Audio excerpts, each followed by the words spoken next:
Family, it's your favorite queer radio personality, Anna DeShawn, and this is Queer News Live.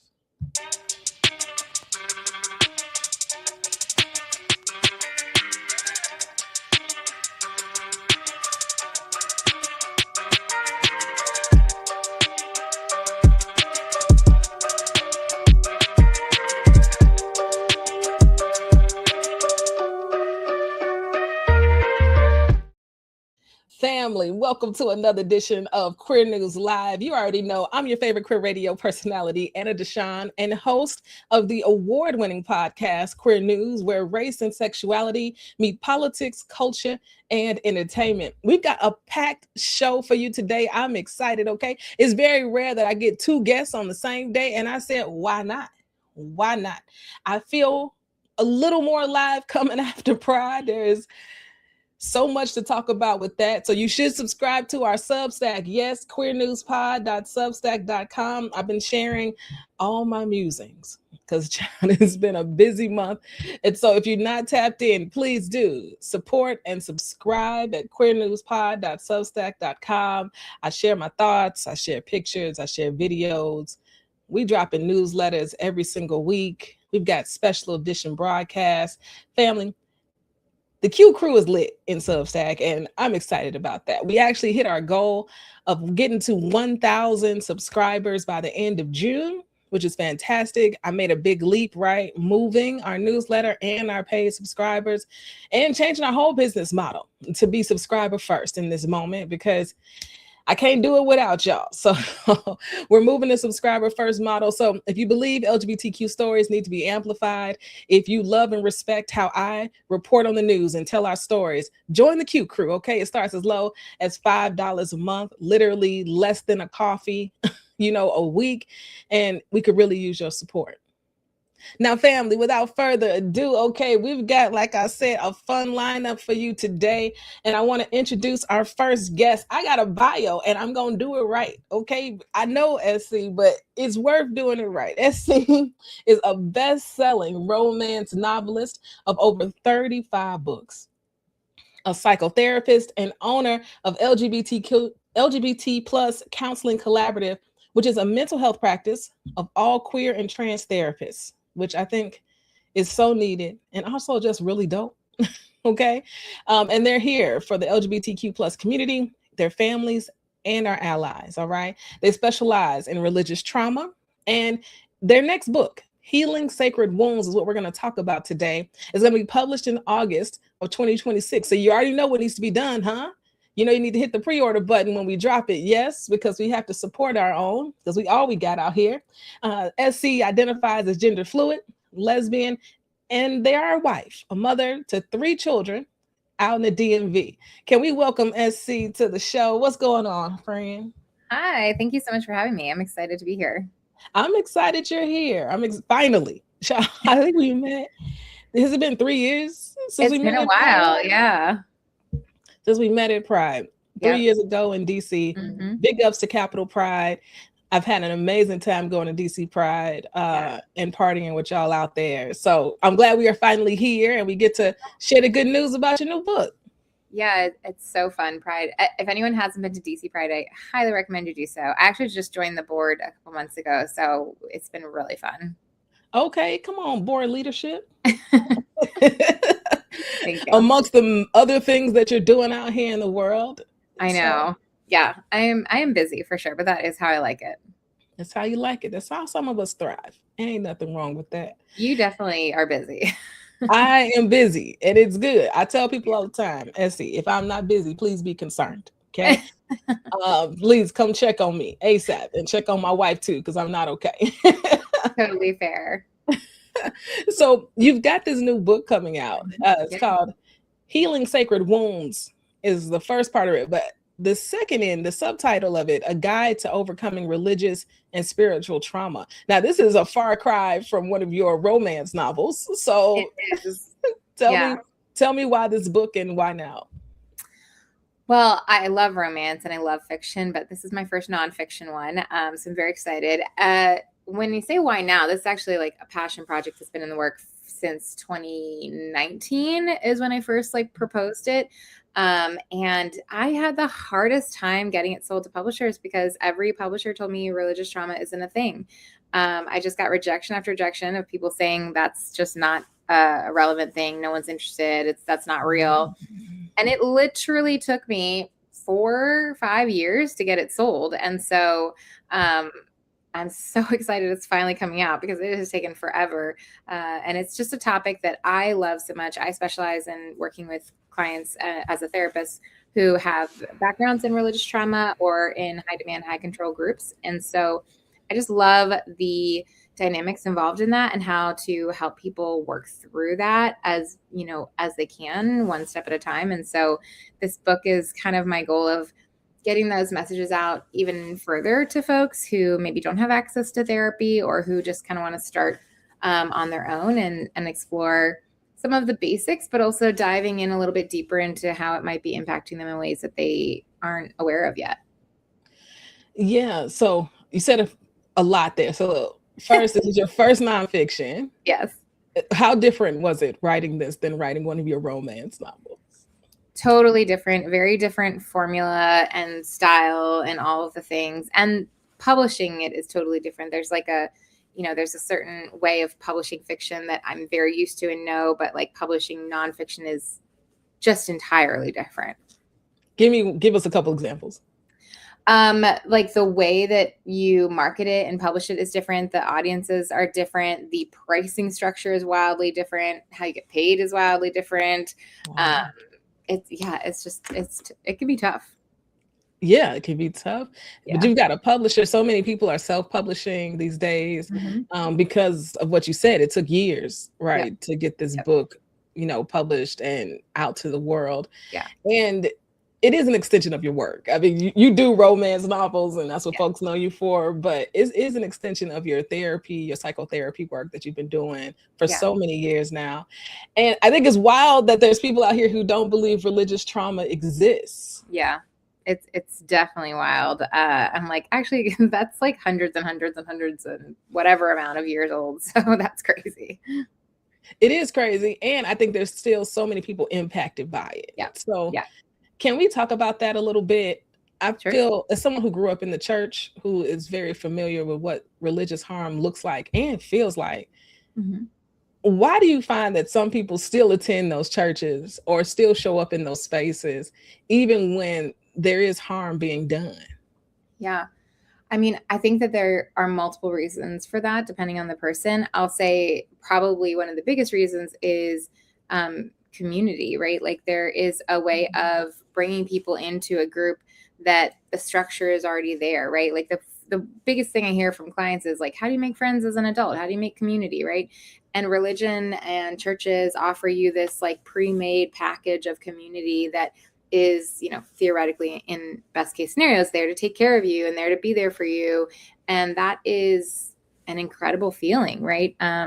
When it comes with strings attached that are negative, that's when it can get really tough, right? But that feeling of belonging is something inherently we just as humans need and want and deserve. And so church, religion, even the worst of those can still offer that or give the appearance of offering that. And then once you're in, it's kind of a little too late to figure out how to get out. So I would say that's probably the biggest reason. Yeah, that's real. I mean, every church I've been actively involved in throughout my life, community has been a big part of it. You become a family in these spaces, which then leads me to like, the trauma and toxicity of what and how that shows up.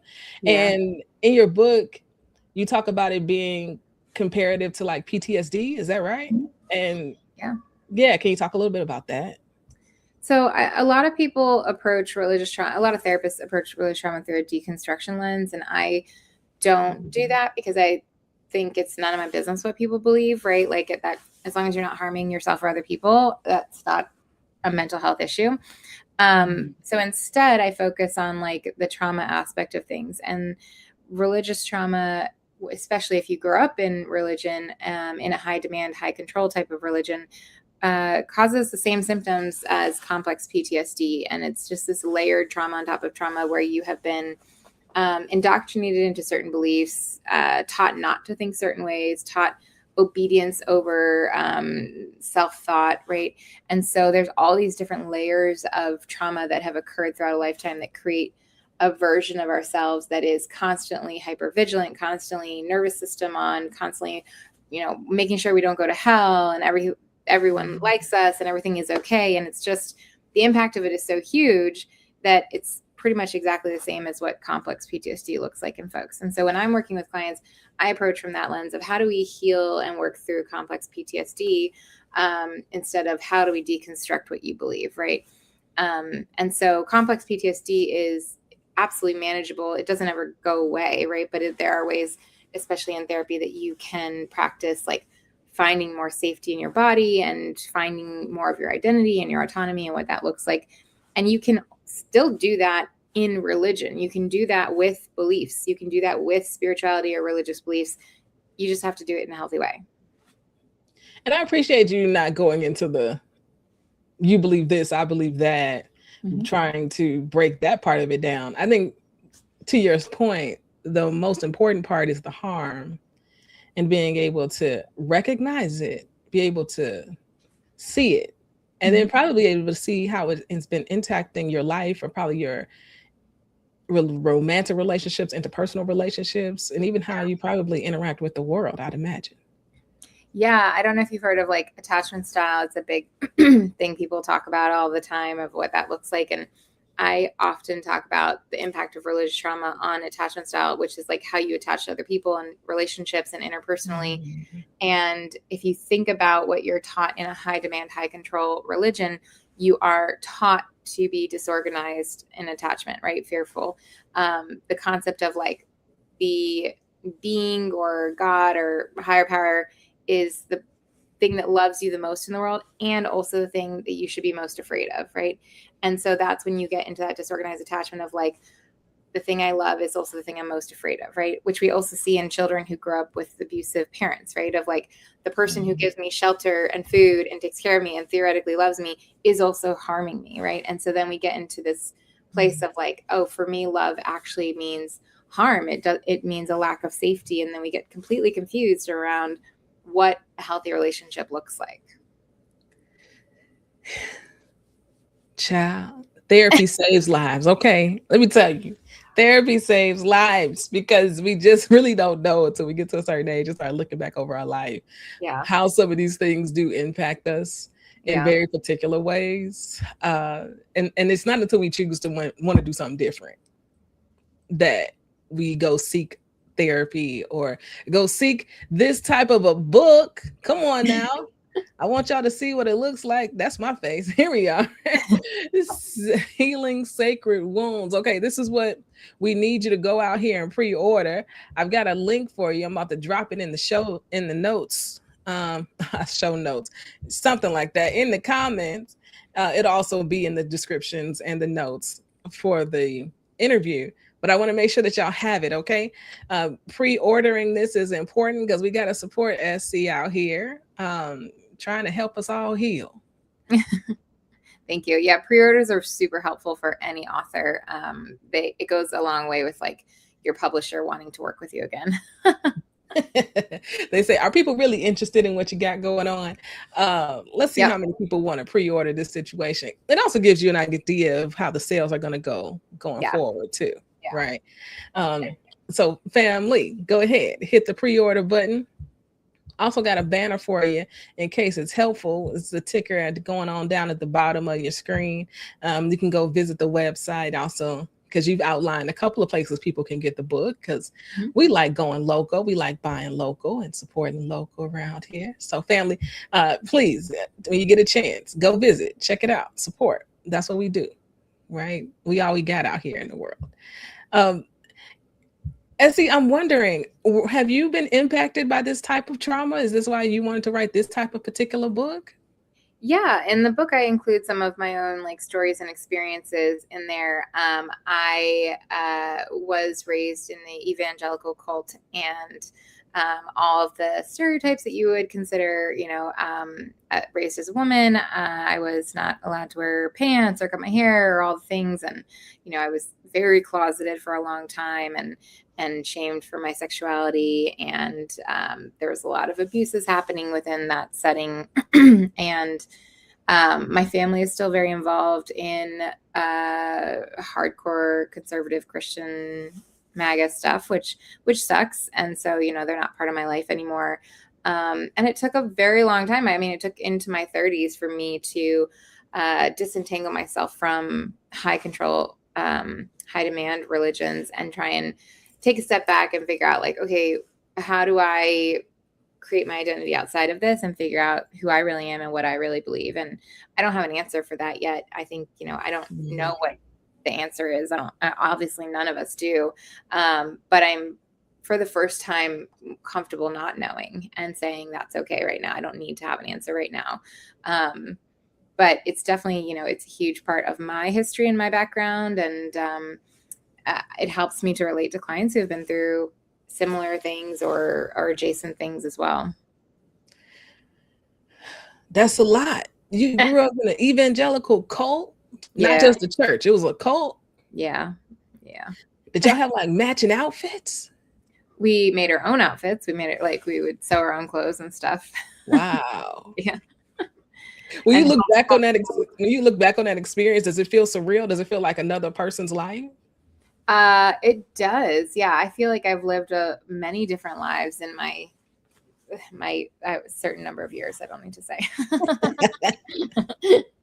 I feel like I've lived a lot of different lives. It's incredibly different. And I have children now myself. And so I look at them and the ages that they're at now. And I remember, like, that's what I was in at this age. And here they are, running around the street and playing with friends and wearing pants and cutting their hair and doing all these things. And I'm just like, what a wildly different experience to watch a young version of myself that could have been.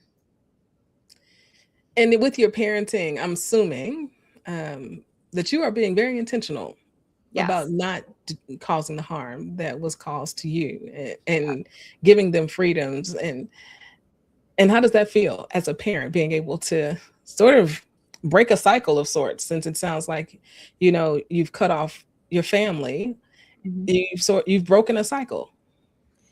Yeah. I mean, I think it feels like a ton of pressure and constantly second guessing myself and like, oh gosh, am I damaging them? What did I do wrong? Like, and I know every parent like causes some harm, and just like, how do I do the best I can? And I think that the thing that I really intentionally try to do is, like, one, they're allowed to believe whatever they want, but I want to expose them to everything and they decide for themselves.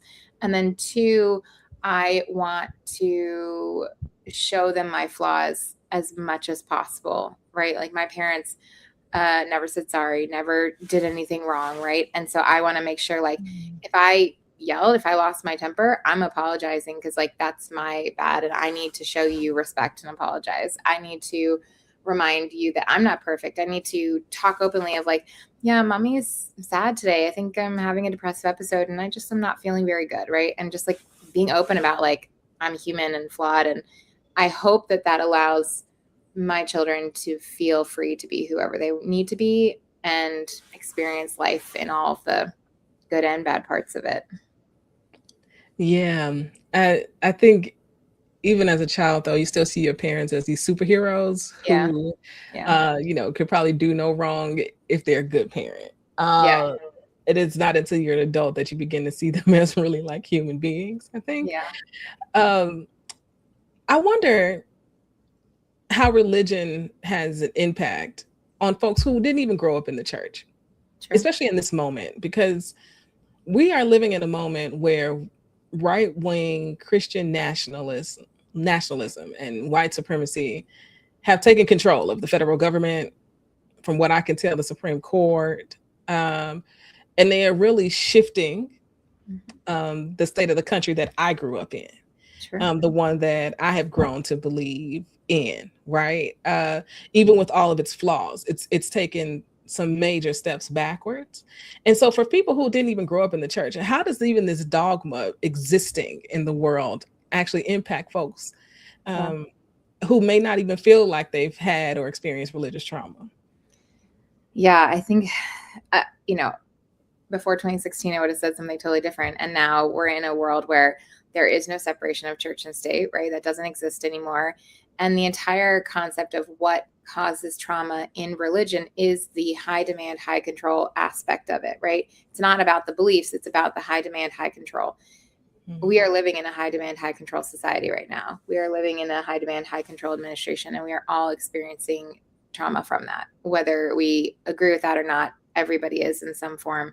And so there is absolutely a link to religion with that. And religion is being used as the weapon of control. And that is going to be, no matter what happens with our world, that's going to be a really, really hard thing to walk back. Mm-hmm. So we're all just going to have to do our best individually to take care of ourselves, because there's just not a lot in our control at this point. SC, help. We just came out of COVID. How much can we take? You know? Listen, we don't need another pandemic for at least another 100 years. Today in your practice, what are you saying? Are you all fully booked? Are y'all don't have enough therapists? What's going on? Yeah, we are always booked. That being said, we hire new people regularly, so we're always open to new folks. We do a lot of, individual counseling, a lot of group therapy, which I really love, especially like I run a religious trauma group that's like 12 weeks long, a couple times a year. And that is super powerful, I think, for healing. Group therapy, I know everyone is afraid of it, but it is such an incredible healing thing. The thing I tell everyone is, your first group is your family, and what was broken in groups can be healed in groups. And there is a different dynamic to the healing you can get from group therapy than individual therapy. Of course, I love individual therapy as well, but it's a really, really special thing if people are open to it. We also have a lot of support groups for folks who are transitioning and their partners. We have process groups. We do a lot of couples counseling and relationship counseling and family counseling. So we have a little bit of everything. We also do a lot of trainings and workshops with like continuing education credits for therapists and mental health providers. So just a little bit of everything. I really love the work we do. We're very collaborative with the community in helping different like nonprofits and stuff in the area. And yeah, I love it. We are definitely busy. Yeah, y'all busy because people need help. Yeah. People need to process all this mess. And I love the fact that y'all are doing group therapy. There is something about being able to share out loud that really does free you. I don't know. You may not even feel like you've got a burden going on, but there is something about not feeling alone. Yeah. That makes you feel like you can keep going because other people are choosing to continue, to go forward. So I love that y'all are doing group therapy. Yeah. That sharing publicly thing, part of the religious trauma group that I do, we do a testimony day, and everyone gets a little triggered when I say that because they're like, what do you mean? And I'm like, we can, through like narrative therapy, we can rewrite what testimony means to you, because a lot of people have a lot of trauma around the word testimony because it's usually shame-based. It's usually, here's what's wrong with me, and here's what I'm a sinner for XYZ. But that you can take your story and rewrite it in an empowering way and share it in an empowering way versus a shame-based way. And I just think, sharing your story is so, so helpful in a group. Yeah. Child, when I think of testimony, I just think, when in the way I grew up, child, people just sharing what they've been through, God and brought them out of it. Okay. Yeah. And that's just it. And then somebody else shares. What I see is like, when I think of testimony, it's like, oh, I got to stand up and talk. Oh God. Right. That type of fear, not so much of the shame, but I hear that. And I hear that happens in a lot of spaces. Family, I appreciate y'all joining us today. What's going on? We got people on YouTube. Hey, y'all. We got people on Facebook. What's going on? We appreciate y'all tuning in. I want to make sure that you know that you need to go ahead and pre-order this book, okay? I think it actually can help a lot of people. And I think if you can't find it helping you, you know somebody who it can help. I think this is one of those one of those books where it's like, I might be past it, but I might have a friend who's going through it. I think this could be also a really wonderful gift. Uh, and also if you're in the DMV, I mean, you should just go see about the therapy. LGBT counseling DMV.com, because you got a whole crew of queer counselors and our therapists, and I think that that's pretty unique too. Yeah. Thank you. I appreciate it. Yeah, for sure. Family, you got the ticker. We got work to do. This is what the book looks like. Yeah, you see it. I know you can read Healing Sacred Wounds, a guide to overcoming religious and spiritual trauma. Okay.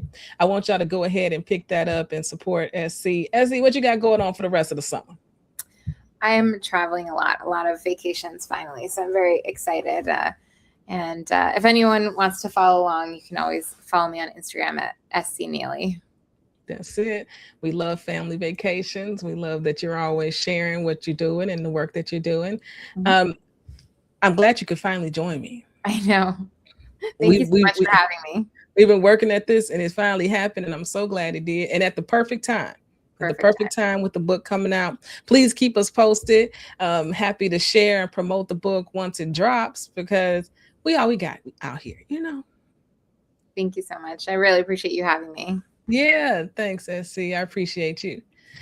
Family, you know what to do. Yes, you got the word. Word on the street is there's a new book that you got to go get, okay? And I want y'all to do that. Not just for me, of course, do it for SC, okay? You are tuned in to Queer News Live. We are your number one stop for queer news done right.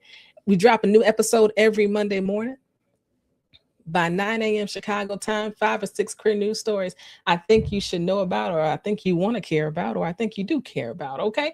And it's not all bad news, because there are good things happening in our communities and we should know about it. We deserve to know about it. It's politics, culture, and entertainment at the intersections of race and sexuality. Yes, and it's good. I want to share a couple of stories while we wait on our guest to join us, our next guest to join us today, because you might not have tapped in just yet to the podcast, and we've got some good news happening. This past week, of course, was the Chicago Pride Parade, and I had the opportunity of being the MC on the Pride float for Sidetrack. Had a good time. I had my chants ready. Okay, I got a whole note of chants. Okay, I say happy, you say pride, happy. Yeah, exactly. Go like that. I say trans, you say rights, trans. And we had a good time. We had a real good time on the float for Chicago's Pride Parade. But I also want to share that before then, I had the opportunity to attend our Equality Illinois Pride Breakfast, which they do every single year. And this year was a special one because the governor comes every year, J.B. Pritzker. But this year he did something extraordinary, which was he signed 3 different trans affirming bills during that breakfast, right before walking out to the Pride Parade. Yes. And it was pretty dope, because I think so many folks believe that once marriage equality passed 11 years ago federally, that we made it. Okay. Like marriage was the thing, when in fact, there is so much more to be done. And the passing of these 3 bills, it continues to codify that we are a safe harbor here for our trans siblings and LGBTQ folks. One bill protects our providers who are providing gender affirming care.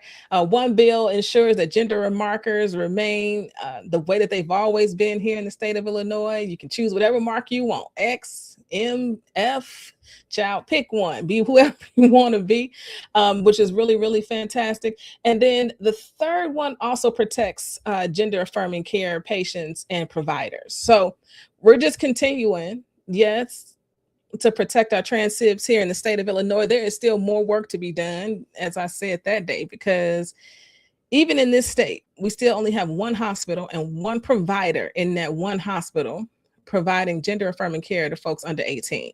Now, there are 33 providers across the state, but when we talk about the hospital system, there's 1 provider and 1 hospital. So there is still much work to be done. And I'm really happy and proud that we were able to sign these 3 bills and get these passed here in the state of Illinois to continue to protect not only the providers, but those who are seeking that type of care. And we got to give big ups to Shannon Lynn Parker, who is the CEO of Equality Illinois. She's the first Black person, the first woman, and the first Black trans woman to lead Equality Illinois here in the state of Illinois. And she's a special person, and we're happy to call her a friend here of the show. Now, without further ado, we got another guest joining us today. This is a fun show, okay? Share it all around. Wherever you find it, share it, okay? We're having a good time today. I got an intro and I got a bio, and I'm going to read it. All right? So you all know who we're talking with today. Brielle first captivated TikTok audiences by boldly challenging beauty norms, unapologetically rocking her facial hair to powerfully advocate for representation of women with PCOS. She is now the first Black executive director of Garden State Equality, New Jersey's statewide LGBTQ advocacy organization, which is like a cousin to Equality Illinois. And there's lots of equalities around the country, if you didn't know.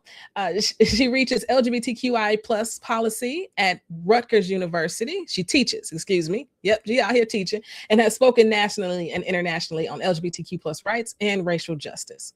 Child, if I keep reading, we're going to be here all day, but please know, she busy, okay? She was National Black Justice Collective's 100 to Watch 2025-2026. She's inside of New Jersey's 100 Rising Generations. And this year, she was on Curve Magazine's 2026 Power List. And once again, I could keep going and we're going to be here all day. But Brielle, welcome to the show. Thank you for having me. It's a pleasure to be here. Yo, I'm so glad you were able to make it. We always show so much love on this show to Kathy Rena, okay? Because Kathy brings good people together. I love Kathy. There's honestly, if you're in the media, there's nobody better to have on your team than Kathy. She's going to make sure you're in front of the right people. She's going to make sure you have the right information, and she definitely mobilizes. So big ups to Kathy Rena. Absolutely. Absolutely. We love her. So, Brielle, congratulations, first off, on becoming the executive director of Garden State Equality. I think that's a major and an important deal. So first off, congratulations. Thank you so much. Absolutely. Can you tell us a little bit about the work in case folks are not familiar? Can you tell us a little bit about the work at Garden State Equality? Absolutely. So I just heard you talking about Equality Illinois, and I'm a part of Equality Federation. So, we're a coalition and basically of multiple statewide organizations and LGBTQ trans rights organizations. So we're a New Jersey statewide organization. We've been around for about 21 years. And one thing that you said that was so perfect to what our mission is that we started as a marriage equality organization, like most of the equality organizations. But after we established and, won marriage equality in New Jersey and then also federally, we were like, hey, what are we going to do now? How do we continue to work? Obviously, as a Black, queer woman or a Black lesbian woman, we know that marginalized communities, just because marriage equality happened, there were so many different facets of rights and lived equality that did not come with that. So right now we do 3 different pillars. We work with legislation. We also work community organizing. We work with education, so doing trainings in all different facets of spaces, whether it's healthcare, schools, legislators, and then lastly, we do healthcare and not healthcare in terms of being direct service, but one of our biggest initiatives is our affirming healthcare map, which allows for anybody who's looking, and you were just talking about gender affirming care, anybody who's looking for a gender affirming provider in our state for, let's say, an optometrist. All you got to do is type in your zip code, look for one of those, and you'll find somebody who's been trained to perform gender affirming care in their services, so that we're making sure that there aren't as many barriers to care for our community. And these things are so important because Absolutely. When we talk about going to the doctor, child, I get annoyed when they be asking me to go pee and do a pregnancy test. Okay. I was about to say that's the worst. That is the worst. It's the worst. Like the way you could save time and this cup, we could really just move on. I always look to go, like, I'm like, you see this facial hair right here? Like, I think that right there, like, I'm just like, ma'am or sir or them. I feel like there should be something written on your paper that says, will not get pregnant or not interested in pregnancy, because you're right. It's definitely a waste. It's such a waste. It's all of it. Just such a waste. And tell me, what does it mean to you to be the first? I mean, I think when I'm hosting a show, I end up talking to a lot of people who end up doing things for the first time. Yeah. And for me, it still feels kind of wild that in 2026, we are still experiencing first, Yep. but here we are. You are the first. How does that feel? What does that feel like for you? Absolutely. So I would be lying if I didn't say it wasn't a lot of weight. But what's even better is that it's a lot of privilege. I think that as the first, you get to provide pathways for others who may not believe that they can be in the same space. As the first, I definitely know that there's more trust, especially in our Black and Brown communities who have felt like queer spaces have been predominantly, cis gay men, white men, knowing that there's somebody who sees them, who relates to them, who's providing for them, who has them in mind and allows them to sit at the table. So like I said, I'm incredibly privileged to be in this space. I'm incredibly privileged to make sure that in my journey, I'm not missing out or leaving people out, but I'm able to create a table that is for all. And it allows for other people to be the first as well as a part of my team, and to, leave a legacy that allows for others like us to really be in spaces and be successful and not just survive, but thrive. So it's definitely a lot of weight, but it's definitely a privilege. I believe, and I love that. You talked about building a table. Child, my favorite quote, Shirley Chisholm, if they don't give you a seat, yes, you bring your folding chair. And in 2026, we are in a position where we can actually build those tables ourselves. Absolutely. Right. Absolutely. And so I absolutely love that. Now, Kathy sent out a press release and then she sent me a text. And I love when Kathy gets to work. Okay. Yeah. Because you all just passed a major piece of legislation, a SHIELD Act, codifying and protecting our trans siblings and reproductive rights in New Jersey. Can you talk a little bit about that? Absolutely. So, on Tuesday, we just passed through the Assembly, the SHIELD Act, and we are, awaiting for it to hit Mikey Sherrill's desk for her to sign it into legislation. I would say that, this is a major moment for us and a moment that's been long, long overdue and in the making for several years. Our community has been in need of this protection since the possibility of a Trump 2.0 administration became apparent. So when people are thinking about acting proactively, knowing that Donald Trump could come into, could become president again, we knew that we needed to do something. And we knew that we needed to make sure that our communities, and you said our trans and non-binary siblings, knew that people and allies that may not identify like them were working for them. So the appropriate time to get this done would have been sooner. But one thing that we in New Jersey and in many spaces, and we've had the luxury of seeing other places pass SHIELD bills, was that we wanted to get it right. And in doing so, we did everything in our power to move our legislation and our partners along with us. So that means when we talk about those tables, having people at the table, having different perspectives, making sure we're not leaving anyone out, because it is harder to go back and try to pass another bill or to try to amend something than to do it right the first time and not have those gaps. And what we saw was that many pieces of legislation, there's a gap between those who are passing and that piece of legislation and the people who are actually experiencing it. And we knew that now was the moment to make it happen.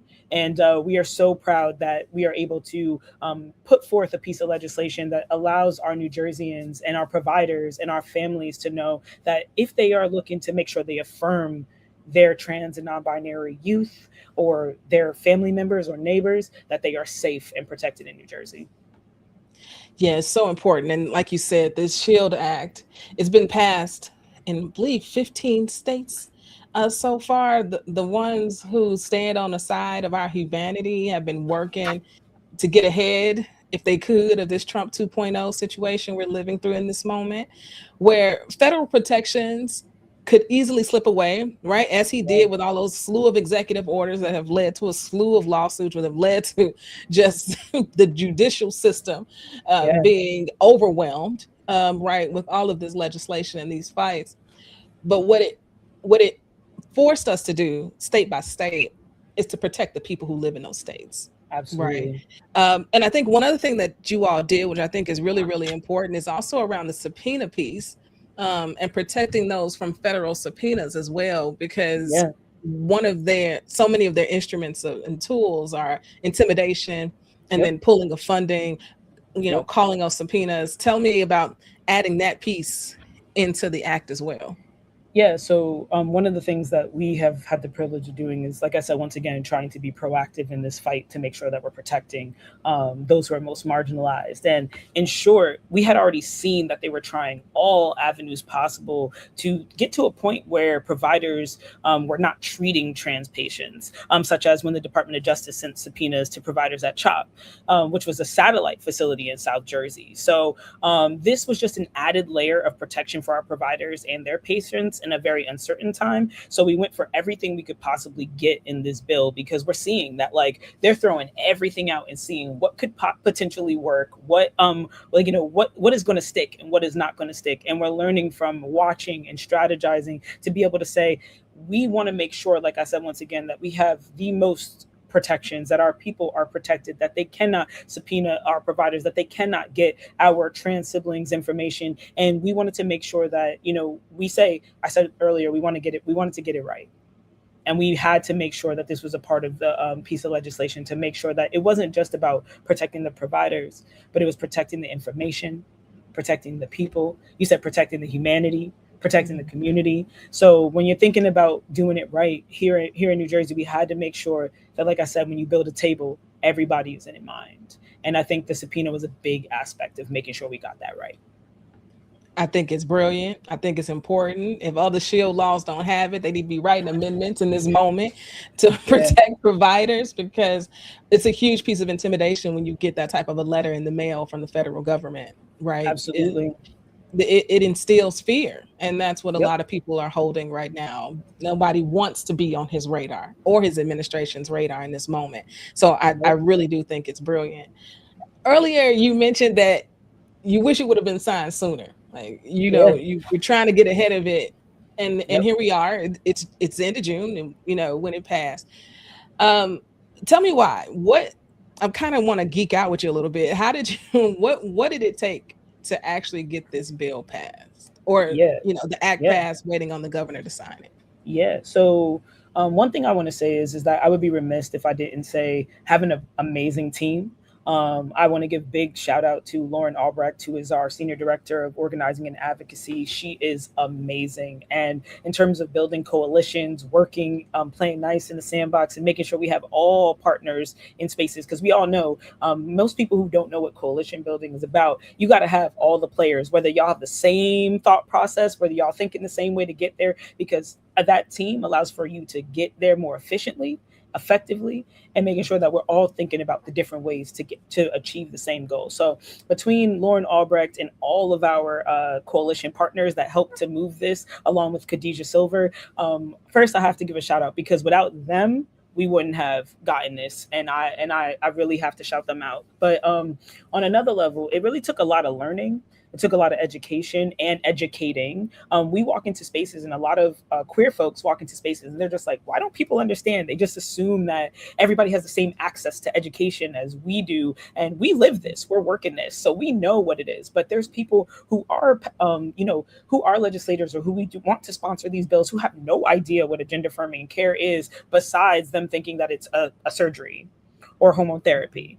So it took late nights, early mornings, even holidays. It took a lot of negotiating, drafting, redrafting, gut checking. And if you think about it from the outside's like, why is it taking so long? Like, what's happening? They don't care about us. But like reviewing New Jersey's existing laws, critiquing the shield laws from other states, figuring out what would work here, because also you can't just replicate a bill somewhere else and put it here and expect it to work in the landscape that you're in. And we saw that even with PrEP and PEP access that we passed in 2025, those bills have to be tailored to where you are and the people who are in your space. So it took a lot of creating new relationships and partnerships with experts in adjacent fields. And mostly it took patience.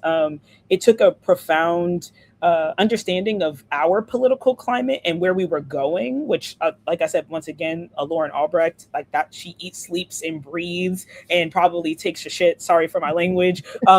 So like, big ups to her. But it took a great amount of care and reverence for the work. And I think that one of the things for people to realize if you are looking to pass a bill in your space is that, you know, you can't successfully undertake something like this without being completely committed to it. You have to be in love with it, and you have to be in love with the community, but also be committed to the work in the community that we serve. So like I said, this was not an easy feat.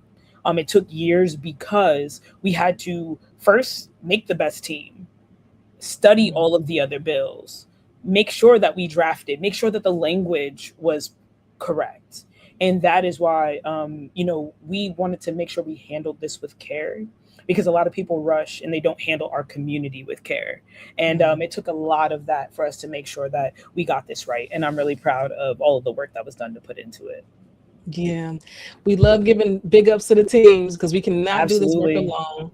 And Absolutely. I would tell you, if you're listening to this, you should not do your work alone, especially not right now. We are more powerful together than we are solo out here. Another thing I think is important that you said is the education and the advocacy. I just recently posted about the Supreme Court decision that just came down, which was not a surprise. They continue to be disappointing, right? The 6-3 decision around our trans girls and women in sports, and they're upholding the ban. Now, your states can do what they want, but essentially, this is a federal ruling, and it matters. And I had someone on my Facebook comment, I think there should be sports for trans folks, sports for men and sports for women. And they think there's an unfair advantage. And when I read that coming from a Black lesbian here in Chicago, it just continues to remind me how important it is to educate folks. And even folks that look like you need the education, because the science tells us that there is no advantage after X number of time on HRT, how literally the physiology of your being is changed. And when we're talking about kids who haven't even experienced puberty, child, the impact is so far less. And at the end of the day, people just want to compete and have a good time. And it was in that moment that I was just reminded how important it is to educate our friends and the people that we are in community with, because the misinformation is real. Absolutely. The misinformation is real. Family, hey there, what's going on? Glad you decided to join us today.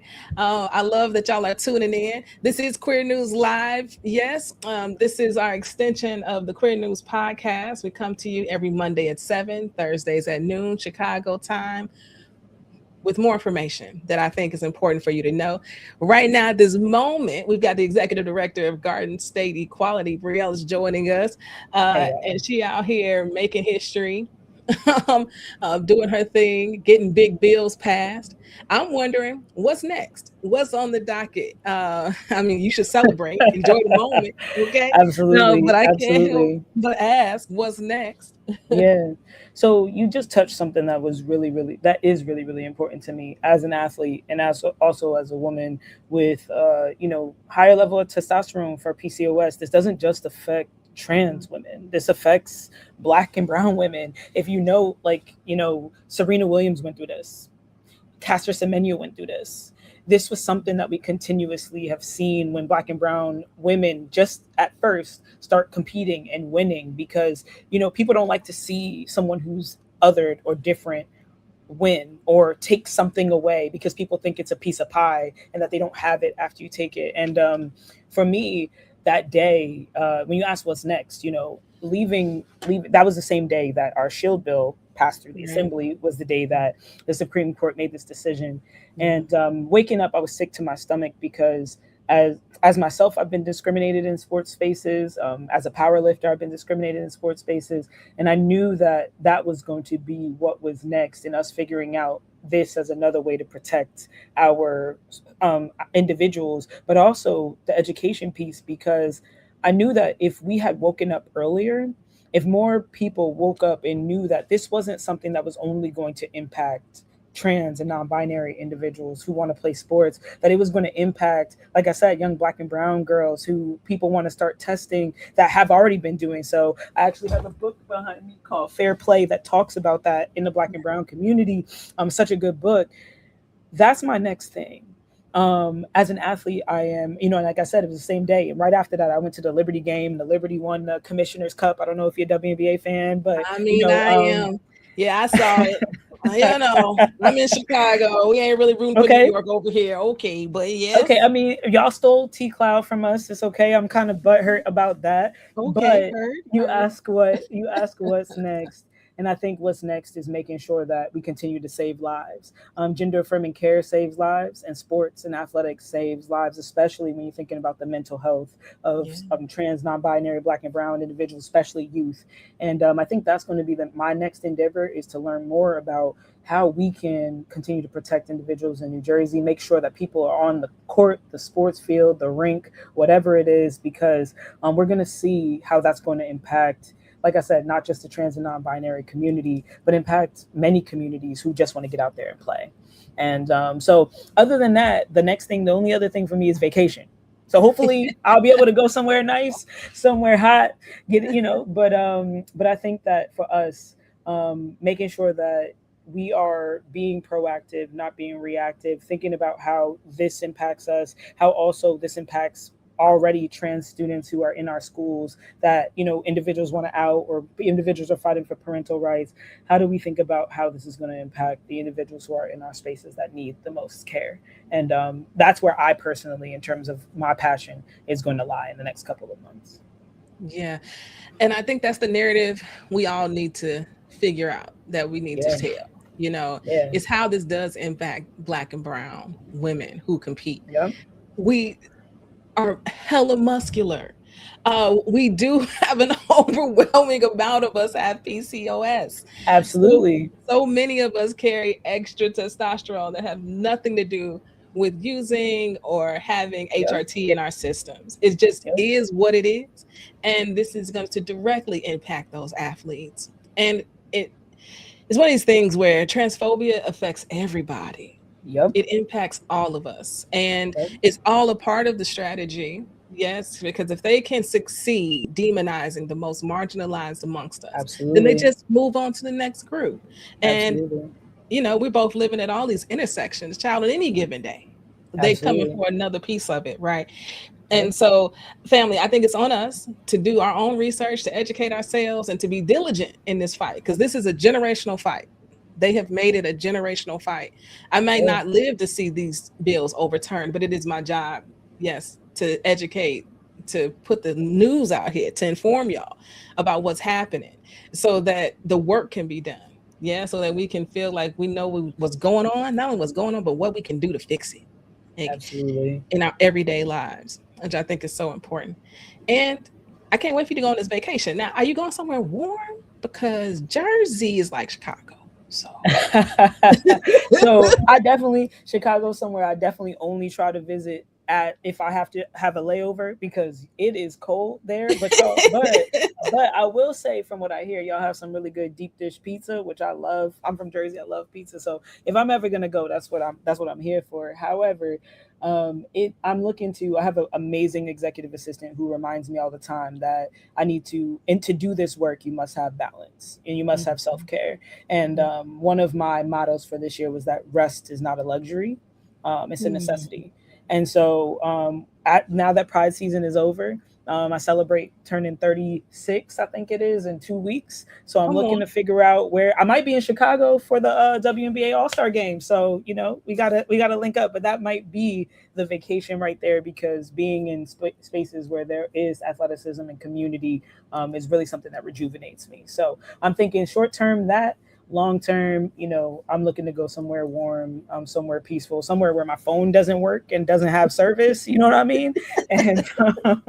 And somewhere where I can, return and put the same energy that I was speaking about earlier for the Shield Bill into what's next for us.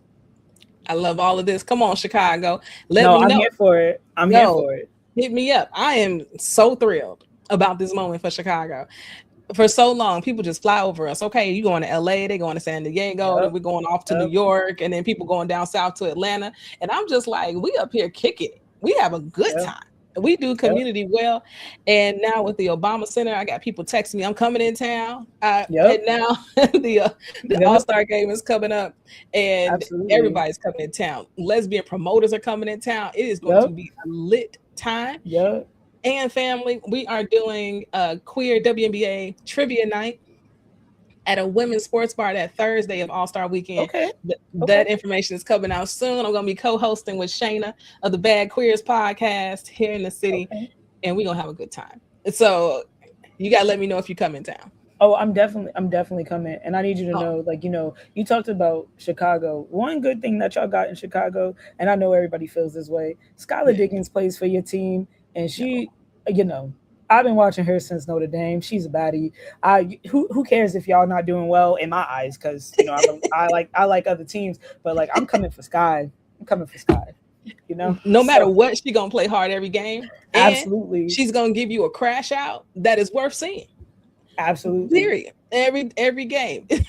Absolutely, it's been a tough season ever since Rakia went down. Yeah, and they still playing hard. They're still scoring. Sloot's back. All hope ain't lost, but it's tough right now for Sky fans. But we gonna live All-Star Weekend. We gonna live that weekend, no doubt about it. Absolutely. Brielle, thank you for joining. Congratulations on all the things, and we're rooting for you here in Chicago. I appreciate that, and I hope to catch you at the All-Star Weekend and continue to do what you're doing. The education part. For us, by us is the most important thing, especially in my motto. And I think what you're doing is God's work. So keep doing it. I appreciate you, homie. Thank you for joining us. Thank you so much. All right. Family, that's what we do here. That's what we do, right? SC joined us earlier today talking about their book. Yes. That's the book, Healing Sacred Wounds. Go ahead and hit the pre-order. It's in the comments, all right? Because we got out here. And then I also want to make sure that y'all know about Garden State Equality. I didn't put up the ticker, but I'm about to put up the ticker now so that you all can go visit and learn more about Brielle's organization that she's leading out in New Jersey that just signed a SHIELD law. We've got one here in Illinois. There's SHIELD laws now in 15 blue states. We need them all over the country. But in this moment, it's important that states protect their citizens who identify as LGBTQ, especially our trans siblings right now. And so they just had passed theirs, and we are excited for them. If you want more information, visit gardenstateequality.org. Family, it's been a good Thursday. This has been a fun Queer News Live. I'm hoping that we have this type of fun all month long coming off Pride Month because we deserve it. And you all deserve to know the good things that are happening in the community, the positive things. I say it all the time. Bad news travels real fast. Okay. The bad news travels fast, but there are good things happening. So we might lose that battle, but y'all, we're winning a lot more battles. And I'm guaranteeing y'all, we are going to win the war. I have no doubt. So make sure you keep tuning in, okay?